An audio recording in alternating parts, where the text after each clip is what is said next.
Hi. ഇന്ന് എൻ്റെ ഒരു ചെറിയൊരു ഈവനിങ് ബ്ലോഗാണ്. ഇപ്പം സമയം 3:30. നമുക്കൊരു ചായ കുടിക്കാം, എന്നിട്ടാവാം ബാക്കി കാര്യങ്ങൾ.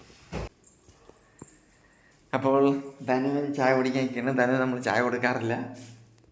ഒന്ന് ചായ വേണ്ടല്ലോ. എന്ത് വേണം? ചായ തരത്തില്ല.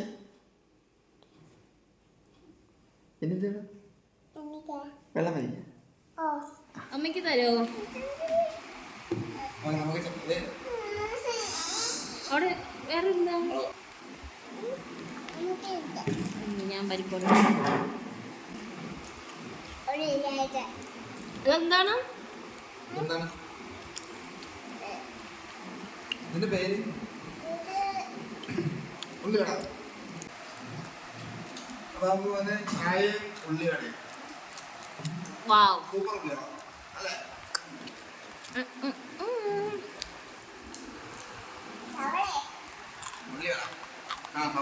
ഇനി ഞാനൊന്ന് കുളിച്ചിട്ട് വരാം. പിന്നെ കുളിച്ചിട്ട് വന്നിട്ട് വേണം. അപ്പം എൻ്റെ കുളി കഴിഞ്ഞ് ഇനി ഇത്തിരി നേരം പൂജാമുറി ഇരുന്ന് പ്രാർത്ഥിക്കും. സാധാരണ അമ്പലത്തിൽ പോകുന്നത് 4:55 ആകുമ്പോഴാണ്. ഇവിടെ അടുത്ത് തന്നെയാണ് അമ്പലം. അതിന് മുമ്പ് ഞാൻ വീട്ടിൽ ഇരുന്ന് ഇത്തിരി നേരം പ്രാർത്ഥിക്കാറുണ്ട്. അപ്പം ഒന്ന് റെഡിയായിട്ട് വരാം. അപ്പം ഞാൻ കുളിച്ച് വന്നേ ഉള്ളൂ. ഇതാ റെഡിയായി പൂജാമുറിയിൽ വന്ന് ഇനി വിളക്ക് കത്തിച്ച് പ്രാർത്ഥിക്കാം.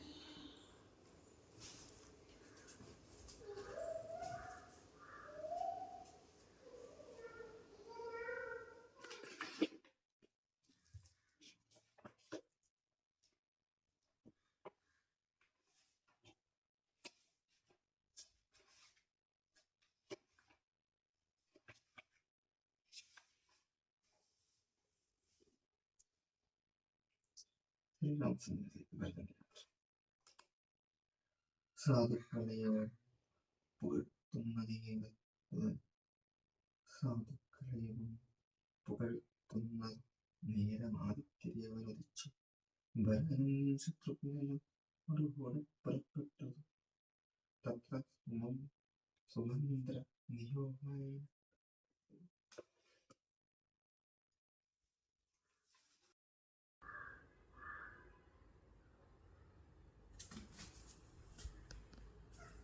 അപ്പം ഞാനിതാ അമ്പലത്തിലോട്ട് പോവുകയാണ്.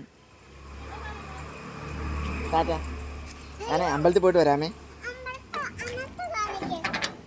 അമ്പലത്തിൽ പോയിട്ട് വരാമേ. ടാറ്റ. ഇവിടെ നിന്ന് നടന്നു പോകാൻ ദൂരമുള്ളൂ. 5 മണിക്കാണ് ക്ഷേത്രം തുറക്കുന്നത്. അപ്പോൾ ഇപ്പോൾ കർക്കിടക കൊണ്ട് എല്ലാ ദിവസവും ഭഗവതി സേവയുണ്ട്. അതുകൊണ്ട് ഇത്തിരി നേരത്തെ വരും. നാണ്ടെ അമ്പലത്തിലേക്ക് പൂവൊക്കെ കൊണ്ടുവന്നിട്ട് പോകണം പയ്യൻ. ഇവനാണ് പൂ കൊണ്ടുവരുന്നത്. ഇതാണ് നമ്മുടെ ക്ഷേത്രം. ദുർഗാദേവിയും ഭദ്രാദേവിയാണ് ഇവിടുത്തെ പ്രധാന ദേവിമാർ. പിന്നെ ചെന്നുടനെ ഭഗവതി സേവയ്ക്ക് ഒരുക്കണം. പിന്നെ ദേവിക്കുള്ള നിവേദ്യം, പായസം, അതുപോലെ വെള്ളച്ചോറ്, പിന്നെ ദീപാരാധനക്കുള്ള കാര്യങ്ങളൊക്കെ ചെയ്യാൻ പറ്റും.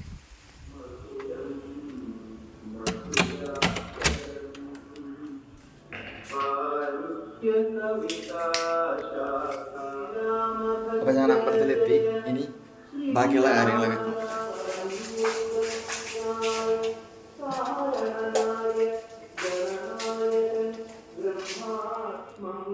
ആദ്യമേ ഭസ്മധാരണമാണ്.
അപ്പൊ ക്ഷേത്രം തുറന്നു. ഇനി നിവേദ്യത്തിനിടുക.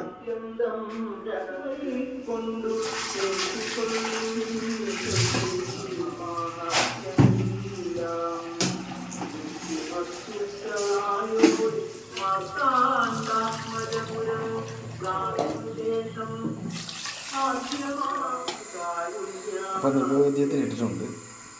അടുത്തതായിട്ട് ഭഗവതി സേവയ്ക്ക് നമുക്ക് കളമൊക്കെ വരച്ച് എല്ലാം റെഡിയാക്കണം.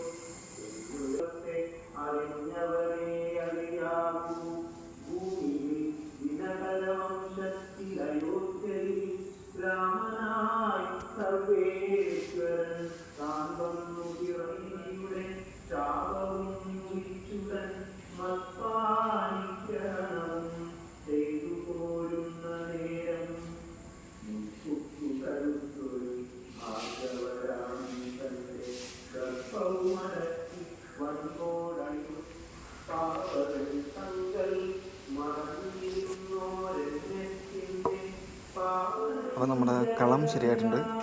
ഇനി നമുക്ക് വിളക്കൊരുക്കണം. ഭഗവതി സേവയ്ക്കെല്ലാം ശരിയായിട്ടുണ്ട്. പിന്നെ നിവേദ്യം കൂടി ശരിയാകുന്നുണ്ട്. അതിനുശേഷം നമ്മൾ ഭഗവതി സേവ തുടങ്ങും.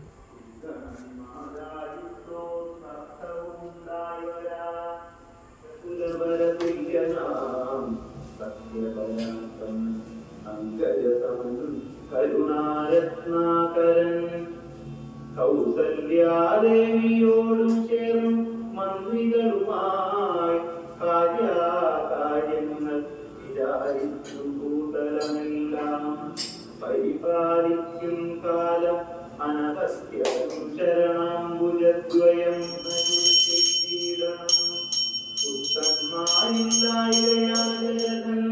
വിശ്വനായകൻ അവതാരം. നമ്മുടെ ഭഗവതി സേവ കഴിഞ്ഞു. ഇനി ദീപാരാധന സമയമാണ്.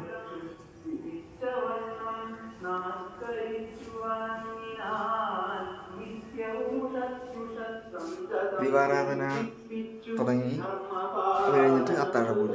അപ്പോൾ ദീപാരാധന കഴിഞ്ഞിട്ടുണ്ട്. ഇനിയുള്ളത് അത്താഴ പൂജയാണ്. അതിനുശേഷം നട അടയ്ക്കും. അപ്പോൾ ക്ഷേത്രത്തിലെ പൂജയെല്ലാം സമാപിച്ചു. ഇനി നാളെ 5:45 നട തുറക്കുന്നത്. അത്താഴ പൂജയെല്ലാം കഴിഞ്ഞ് നടയെല്ലാം അടച്ചു. ഇനി വീട്ടിലോട്ട് പോകാം. ഇവിടെ പാത്രങ്ങളെ കഴുകി വെക്കുന്നതുകൊണ്ട് അമ്മമാർ ഇവിടെ ഉണ്ട്. നാളെ വരത്തില്ലേ? തന്നെ നാളെ നടത്താം. ഇപ്പം നമ്മൾ ക്ഷേത്ര കൗണ്ടറിലിരിക്കുന്ന അമ്മയാണ്. ഇവിടെ രസീതൊക്കെ എഴുതുന്ന ഈ അമ്മയാണ്. പേര് അംബിക എന്നാണ്. അപ്പോൾ നാളെ ഗണപതി ഹോമം ഉണ്ടെന്ന് പറയാൻ വേണ്ടി വിളിച്ചതാണ്. അപ്പോൾ നമുക്ക് വീട്ടിലോട്ട് പോവാം.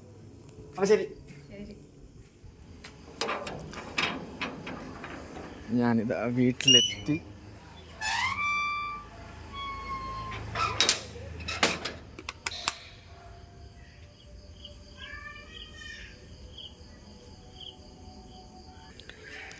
നമ്മുടെ ധനു ഓടി വരുന്നുണ്ട്. അകത്തേക്കൊന്ന് ബഹളം വെക്കുന്നുണ്ട് തുറക്കാനായിട്ട്.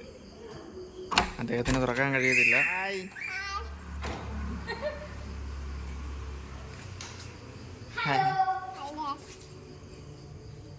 എന്ത് സൂപ്പറാണല്ലോ.